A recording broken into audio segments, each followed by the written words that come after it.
We're in a small community outside of Ottawa, Mississippi Mills. This is the third house now that we've built in Mississippi Mills. It's a very nice home. It's a version of our Frontenac model. So it is ultimately a 4-bedroom, 3,000 square foot home. This project is in its finishing stage, so exterior siding is on. So a project that will be attached to the net metering program. So it will be net zero. And we all know now from proven experience, net zero passive house in Ottawa can be as little as a 5 kilowatt solar array. How does that translate to dollars?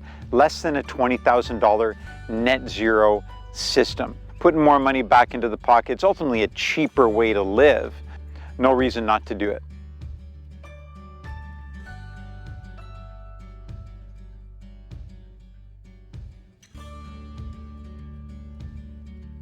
How does a passive home look different on the inside compared to any other home? Really, looks similar. Drywall, interior finishes make the look of the home, but we can tell it is truly passive due to the thickness of the walls, the great window sills. This window sill, 13 inches deep, operates as another seat, no problem. Adds furniture to the home.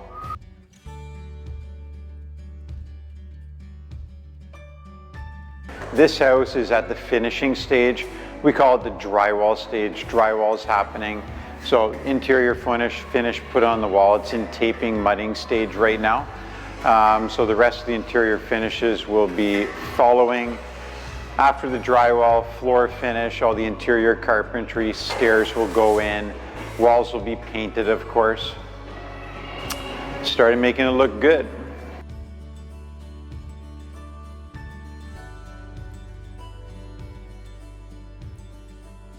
You can see here, these windows are from Ireland. Passive certified window components are important for any passive home. And what's great about today is these passive home windows are being made all over the place. Windows can come from Ireland, Germany, Austria, Canada, the United States, anywhere and everywhere in between. Window companies are jumping on board to passive. So, ultimately our customers choose which window gets put in the home, but you have the option to have your windows come from ultimately anywhere in the world. Yeah, so it's pretty dirty in here. It's a drywall stage, obviously. So you can see this is the ensuite, nice walk-in shower. So everything's waterproofed. Pocket door, if there's any pocket doors right here, pocket door frames have to go in because they're ultimately covered in drywall. Even though we're on the second floor of this home, there is a concrete topping that's put down over the floor. This is a concrete floor, but it's not a precast floor system.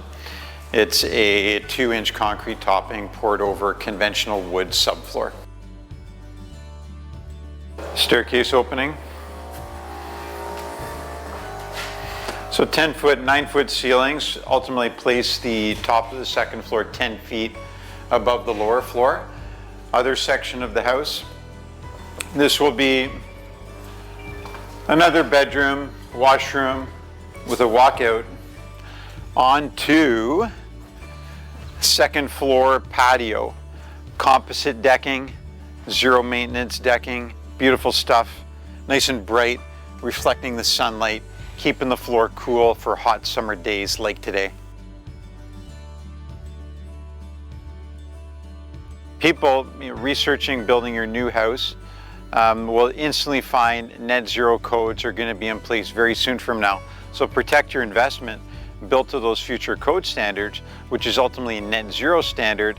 Passive house is your best net zero home because it allows you to install the smallest net zero system possible. And that's why it's most important to build passive.